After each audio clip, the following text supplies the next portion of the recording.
राधे राधे दोस्तों, आज हम आपको सुनाएंगे एक बहन और भाई के अनोखे रिश्ते की कहानी। अगर आप हमारे चैनल पर नए हैं तो प्लीज़ हमारे चैनल को सब्सक्राइब करें, वीडियो को लाइक करें और शेयर करें। एक गांव में एक गरीब विधवा औरत रहती थी जिसका नाम सावित्री था। सावित्री की 2 बेटियां थीं और दोनों बेटियां बड़ी हो गई थीं, तो सावित्री ने उनका रिश्ता तय कर दिया था और अब सावित्री अपनी दोनों बेटियों के विवाह की तैयारी में लग गई थी। तभी अचानक एक फ़ोन आया और सावित्री ने फ़ोन उठाया तो किसी अनजान आदमी का फ़ोन था। वह कहने लगा, बहन तैयारी रखना, मैं शाम तक भात की रस्म निभाने आ रहा हूँ। सावित्री बोली, कौन बोल रहे हो भाई तुम? तब वह व्यक्ति बोला, तेरा भाई बोल रहा हूँ। सावित्री बोली, भाई मेरा तो कोई भाई नहीं है, क्यों गरीब के साथ मजाक कर रहे हो भाई? तब वह व्यक्ति बोला, देखो बहनों के साथ मजाक नहीं किया जाता बहन, 4 बजे तक मैं पहुँच जाऊँगा, तुम मेरा इंतज़ार करना। इतना कहकर सावित्री ने फ़ोन काट दिया। तभी सावित्री की बड़ी बेटी बोली, कौन था माँ, किसका फ़ोन था? तब सावित्री उदास होकर बोली, बेटी नाम तो उसने नहीं बताया, बोल रहा था शाम तक भात लेकर पहुँच जाऊँगा। सावित्री की बेटी शंका भरी स्वर में बोली, लगता है माँ यह सब चाची करवा रही है।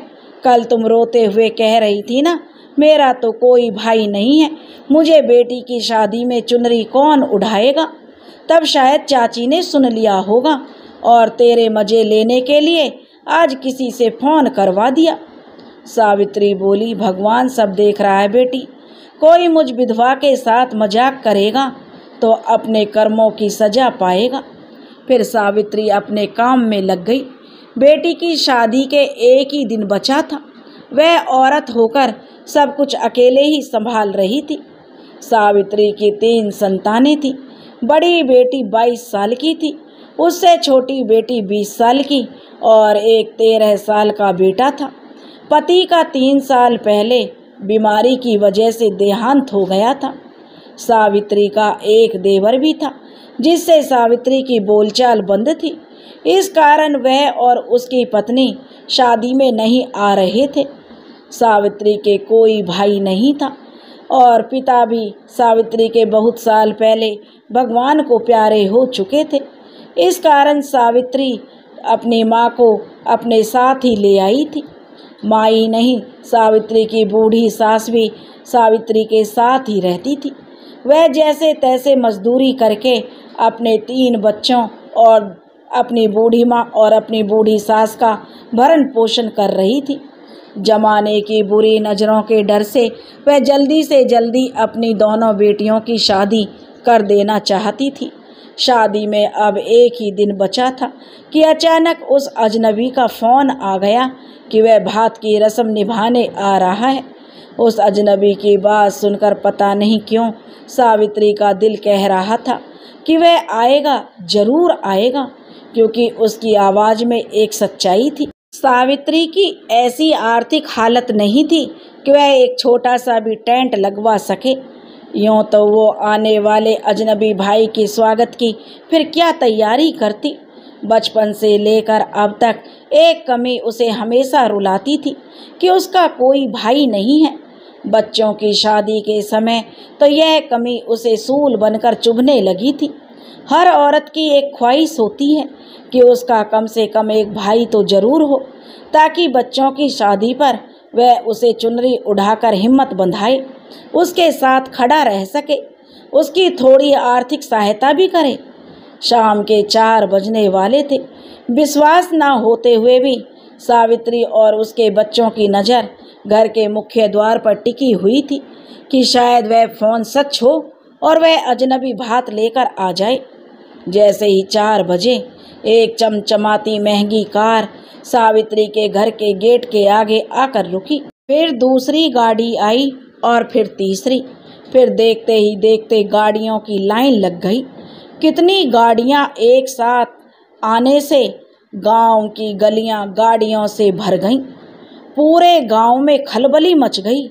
लोग अपने घरों की छत पर चढ़कर ये नज़ारा देखने लगे, क्योंकि आज तक ऐसा कोई मेहमान सावित्री के घर पर नहीं पहुंचा था। सावित्री तो जैसे पागल सी हो गई थी। सोच रही थी, ये कौन सा भाई है, कैसा भाई है, यह तो पूरी फौज लेकर आ गया। इतने लोगों को मैं कहाँ बैठाऊंगी। उसने अपने बेटे को कहा, बेटा जल्दी पूरे मोहल्ले में बुलावा दे आ, बोलना मेरी माँ का भाई भात लेकर आया है।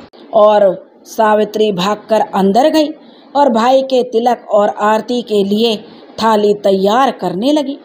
धीरे धीरे गाड़ियों से उतरकर भाती सावित्री के घर के गेट के आगे इकट्ठा होने लगे।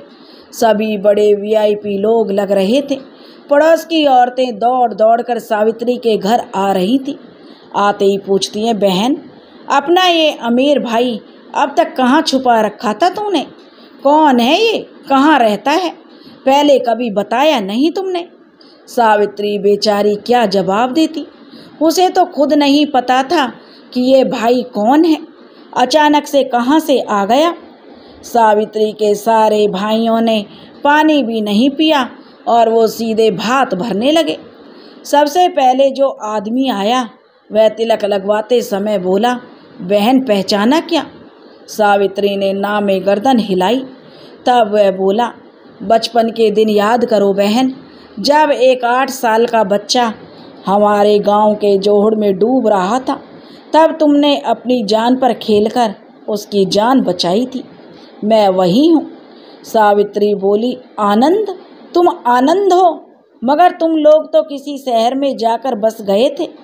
तब वह आनंद मुस्कुराते हुए बोला, हाँ बहन, शहर जाने के बाद पिताजी का काम अच्छा चल निकला।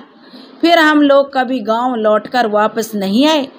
मैं तो सब कुछ भूल चुका था, मगर पिछले महीने पापा ने मुझे याद दिलाया कि एक लड़की का बहुत बड़ा ऋण है तुम पर और वो ज़रूर उतारना। तब मैंने अपना एक आदमी भेजकर तुम्हारा पता लगवाया। उसने मुझे बताया कि तुमने इस तारीख को बेटियों की शादी तय कर रखी है, इसलिए मैंने सोचा भांजियों की शादी पर भात भर देता हूँ। देखो मैं समय पर आ गया बहन। फिर आनंद ने एक महंगी चुनरी सावित्री को ओढ़ाई और 1-2 हजार नोट की गड्डी बहन की झोली में रख दी। उसके साथ आए सभी लोगों ने उसे चुनरी ओढ़ाई और थाली में नोटों की गड्डियाँ रखते गए। अचानक एक गरीब औरत के घर पैसों की बरसात हो गई थी। सावित्री अभी तक भाई को तरस रही थी और आज उसके आंगन में भाइयों की लाइन लगी हुई थी। जो भी देख रहा था सदमे में आ गया। एक विधवा जो बेटियों की शादी का खर्च उठाने के भी काबिल नहीं थी, उसके इतने सारे करोड़पति भाई आ गए।